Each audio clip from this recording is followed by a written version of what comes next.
Bonjour à toutes et à tous, bienvenue en ce mercredi. On fait tout de suite un point sur votre actualité du jour avec, pour commencer, cette grève nationale des ambulanciers qui est prévue le 5 novembre prochain à Paris. Les manifestants veulent contrer aujourd'hui la mise en place de l'article 80 de la loi de finances de la sécurité sociale, avec un article qui prévoit depuis le 1er octobre d'ailleurs de laisser les hôpitaux et les cliniques se charger des conditions de transport d'un patient vers un établissement. Avec cette grève, les ambulanciers espèrent dénoncer les effets pervers de cet article selon eux. Par exemple, le coût de transport d'un enfant hospitalisé la semaine et qui rentrerait le week-end dans sa famille ne serait plus pris en charge. Je vous propose d'en savoir plus avec cette interview d'un des grévistes au micro de Margot Saï.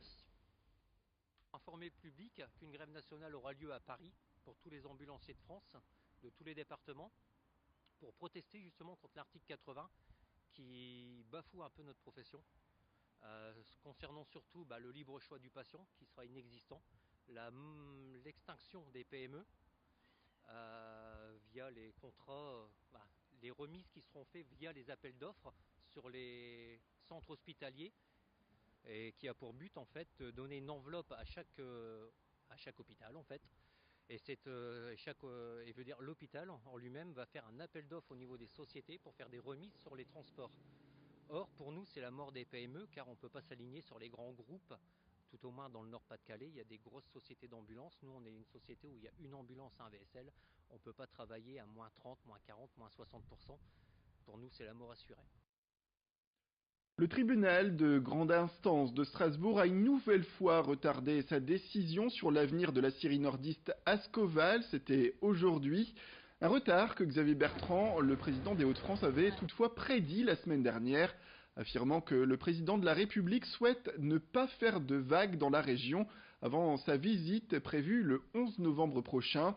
Ce nouveau délai donc demandé par le tribunal se fait sous fond de tension. Le groupe Valourec, actionnaire d'Ascoval, a encore annoncé en ce début de semaine qu'il n'était pas possible d'apporter pour lui le soutien demandé par le repreneur Altifort.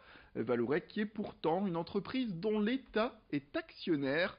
Hier, la secrétaire d'État Agnès Pannier-Runacher s'est rendue à Valenciennes où s'est tenue une réunion avec le maire, les dirigeants et les syndicalistes. Nous avons pour notre part rencontré un des salariés qui s'exprime au micro de Margot Saï. Depuis 2014, Valourec a pris la décision de se séparer des sites en France et en Europe. Et du coup, nous, on a subi successivement des PSE.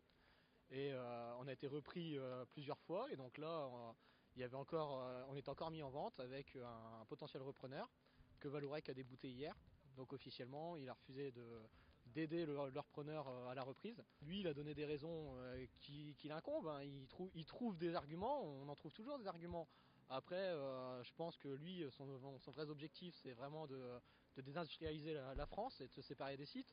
Et en faisant tomber ce site-là, il fait tomber le site complet. Donc il a une tuberie qui est accolée, qui ne pourra pas fonctionner sans notre site. Et il a d'autres sites qui dépendent aussi de nous, parce que nous, on est la Syrie, donc on fournit d'autres sites, on est l'aval. Et quand on perd l'aval d'un process, les amont ils n'arriveront pas à survivre. Donc il y en a d'autres qui vont fermer. Et je pense que ça va dans son sens de réindustrialisation de son groupe. Avant l'arrivée des températures glaciales et avant de vous octroyer quelques bons moments devant la cheminée, si vous avez la chance d'en avoir une, eh bien pensez à la ramoner, la norme selon les professionnels, et de l'entretenir une fois par an au minimum. C'est plus économique d'une part, mais cela évite également la surproduction de monoxyde de carbone qui reste mortel et qui fait des ravages chaque année. Alors pour parler de ces ramoneurs qui interviennent d'ailleurs de plus en plus ces dernières semaines chez les particuliers dans la région, nous sommes allés à la rencontre de Jean-Luc Herrero. Il est ramoneur et il vous prodigue quelques conseils. Le ramonage, c'est une prestation d'enfilage de canne avec un hérisson calibré suivant les conduits. On s'adapte.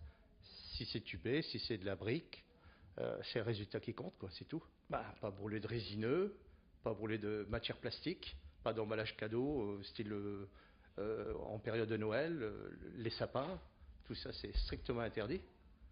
Et après, de bonne qualité de bois et un savoir-faire. Et ça, c'est du cas par cas. On applique ça d'après les installations de chaque personne. Il y a pas de... Comment dire ça? Il y a pas de... C'est vraiment intime, quoi. À chaque fois, on donne les conseils suivant les installations, les poêles, les inserts ou autres. Ou les cheminées feu de bois, voire même. C'est un peu comme le contrôle technique des véhicules, c'est logiquement tous les ans. Les prix varient, c'est suivant les installations. Il y a une base de 86 €, et puis après, c'est nos limites. Allez, un peu d'évasion avec ce sujet. Camille Guéraud est une passionnée de voyage depuis l'âge de 18 ans. Cette jeune femme originaire du Pas-de-Calais a ainsi développé depuis longtemps des capacités extraordinaires, dit-elle, de recherche de voyages pas chers sur Internet. Les sites de recherche d'hébergement, les sites de comparateurs de billets d'avion, de location de voitures, tous n'ont plus aucun secret pour elle. Depuis qu'elle est partie vivre à Hong Kong avec son époux en 2014, elle a donc lancé le site Voyager Futé. Le concept, eh bien, Camille s'occupe de faire les recherches pour vos voyages en un clin d'œil, avec toujours des économies, dit-elle, à la clé. Tout de suite, son interview. Sur mon site, je mets en avant les voyages que j'ai faits, donc les rapports voyages. Habitant en Asie, donc j'ai énormément de rapports sur l'Asie. Et je pense que donc c'est normal, les gens me contactent avant tout pour des destinations asiatiques. Et après, voilà, c'est le but du site, c'est que je ne suis fermée à aucun pays. C'est que je fais les recherches comme si c'était moi qui partais en voyage demain. Donc si quelqu'un me demande demain d'organiser un voyage au Costa Rica, il n'y a aucun souci, ça a été fait plein de fois. Tanzanie aussi. Il y a 2 pays que je ne fais pas. Il y a les Maldives que je boycotte pour une position personnelle.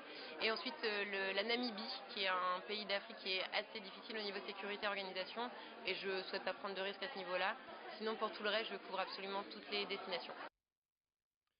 Voilà, c'est la fin de cette édition. Merci à toutes et à tous de nous avoir suivis. Restez avec nous. Tout de suite, retrouvez après le jingle vos prévisions météorologiques complètes. Vous allez le voir, l'automne est bien présent et les températures sont de plus en plus fraîches. Après la météo, vous retrouverez les stations essence les moins chères de la région.